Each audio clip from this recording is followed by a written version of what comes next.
14th annual Heroes and Hot Rods Veterans Day show here in Bastrop, Texas. We're going to be featuring some of the vehicles that are here today. It's a very large show, very exciting. We're going to talk to some of the owners of these vehicles and then later on move into the history of those. For instance, like here behind us, we have a 1956 Studebaker Golden Hawk, one of my favorites, either a 56 or 57. But what we like to do is focus on these just like I did in our previous episode of the Studebaker Commander, to be able to tell you a little bit about the history of these vehicles because they were very ahead of their time. So come along with us and hope you enjoy it.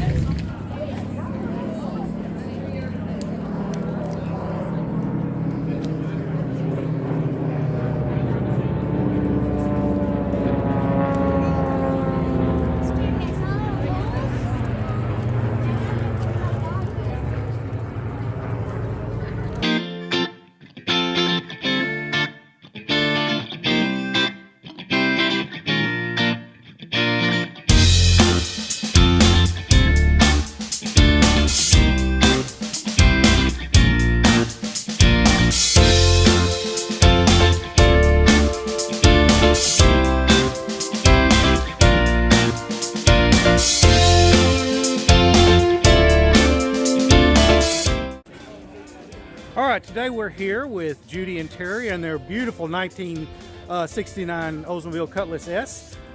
Judy, you were telling me a story about how y'all came about this. You know, what's the story behind this car? Well, when we first got out of college, we needed a new car, and we bought a '69 Cutlass. Cost $3,000 was all at that time, and went through our life with kids and businesses, and of course went through several Oldsmobiles. We've always liked those Oldsmobiles, and then we couldn't have an old car for a long time because we were too busy. We didn't have the money. When we retired, we went shopping for an Oldsmobile, and this is what we ended up with. We drive all over the United States with it. We put, 35,000 miles on it. We've been to Florida. We've been to Washington State. We're with the National Car Group, CHVA. Get them in here. And once a year, we go somewhere on a trip. We just got back from Wyoming on a 2-week trip with it. Your turn. About 4,000 miles. Every year, 3,000, 4,000, 5,000 mile trip. We've had it all over the United States. Nice. Well, how long have y'all had this particular one? 10 years, I guess. 10 years? And did y'all have to do any restoration, any work on it? No, bought it pretty well modified, or pretty well cleaned up, fixed up. I've put disc brakes and stuff on it. Made it a little better of a driver. Shoulder belts. I insisted on shoulder belts. There you go. Yep. Okay. We got it off of eBay, right? We were on a car trip and realized we were about 30 miles from one I'd been watching on eBay. So we went over and looked at it. She made me buy it. Very nice. All right, well, I appreciate the information, and that's a great story. That's really what I'm looking to get, and because there's a story behind every car. So, all right, well, thank y'all very much. In 1968, Oldsmobile fully redesigned their entire A-body line, which included the Cutlass models. The new F-body design was built on two different wheelbases, 112 inches for the two-door Cutlass S styles and 116 inches for the Cutlass Supreme 4-door. The new coupes looked bulkier than before, although they were just a few inches shorter. Their shape now bore a resemblance to the Pontiac Firebird. Oldsmobile took a new approach with its engines for 1968, recognizing that most customers didn't drive hard enough to take advantage of the potential that the previous engines had. Oldsmobile lengthened the stroke of its 1968 V8 engines, combined with lowered numerical axle ratios and a new camshaft design to improve low-end and mid-range torque. Oldsmobile had promoted this idea in 1967 with the L66 Turnpike Cruiser option for the Cutlass, which had a low-revving, two-barrel version of the 400 cubic inch V8 and a tall 2.56 rear axle. Now they applied the same idea to the rest of the 1968 line, including the 442. While the new Cutlass was not racy or assertive enough to snare a lot of the Pontiac fans, they went over quite well with the Oldsmobile buyers. Following up on the somewhat quirky 1968 styling, Cutlass designers developed a new front appearance for the 1969 model that would, with annual variations, mark the popular Cutlass through 1972. While most 1968 through 72 Cutlass buyers chose the V8 series, standard 350 cubic inch engine, a very limited number selected the inline 6 offered through 1971. During 1968 through 71, the 442 was a separate performance series. These cars are typically excellent performers that demonstrate the qualities and engineering that would drive Oldsmobile to a third place in the industry by 1972. Sharing many of the parts with the highly collectible 442 models, the 1968 through 72 Cutlasses are well served by the reproduction market parts vendor.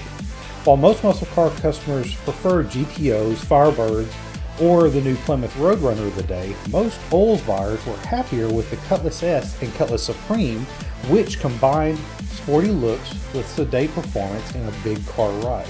In today's collector market, most Cutlass enthusiasts seek out the 442 model, but for a less expensive option, the Cutlass S or the Cutlass Supreme is a very good choice for the money.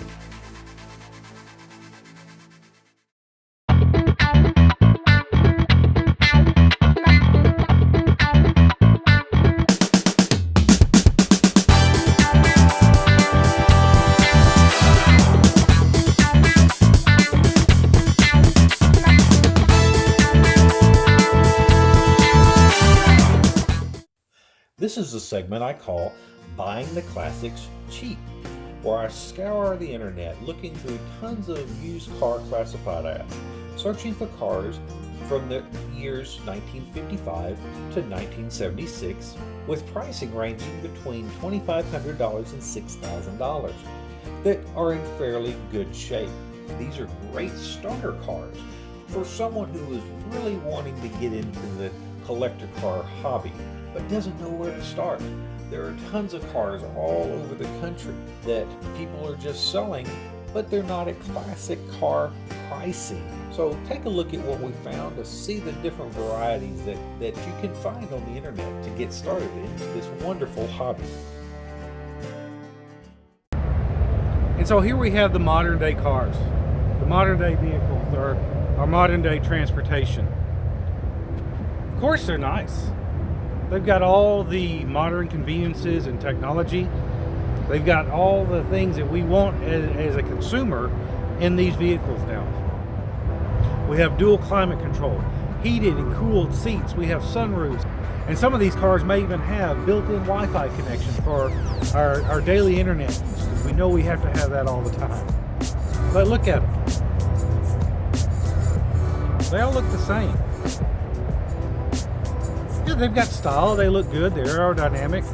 But if you look at today's cars, there's very subtle differences between the brands. They become a tool, they become utilitarian, a utility. That's even stated in the term sports utility vehicle. They're great to have. But in the days, the 1950s, the 1960s, the 1970s, the cars didn't drive themselves.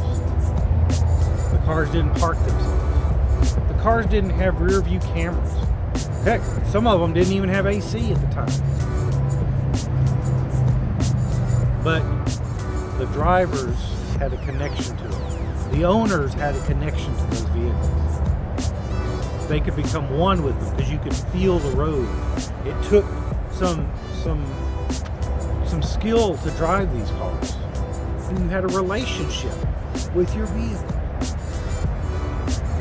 Plus the unique styling of each brand. Even between General Motors cars, you could tell a Pontiac, and you could tell a Buick, and you could tell the difference between an Oldsmobile and a Chevrolet. Because every model, every brand was unique. Even from the smaller models, for instance, you get into the 60s and you have the Novas, the Chevelles, the Impalas. They all had their own personality and unique characteristics. You don't have that today.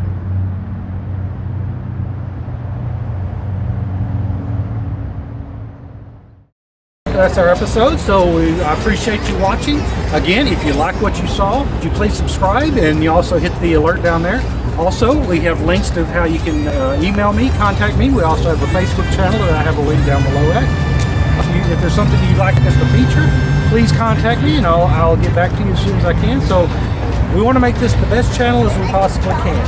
So if you're watching it and you want us to do something, we'll definitely work on doing that. So again, thank you for watching Driving the Classics, and we'll see you next time.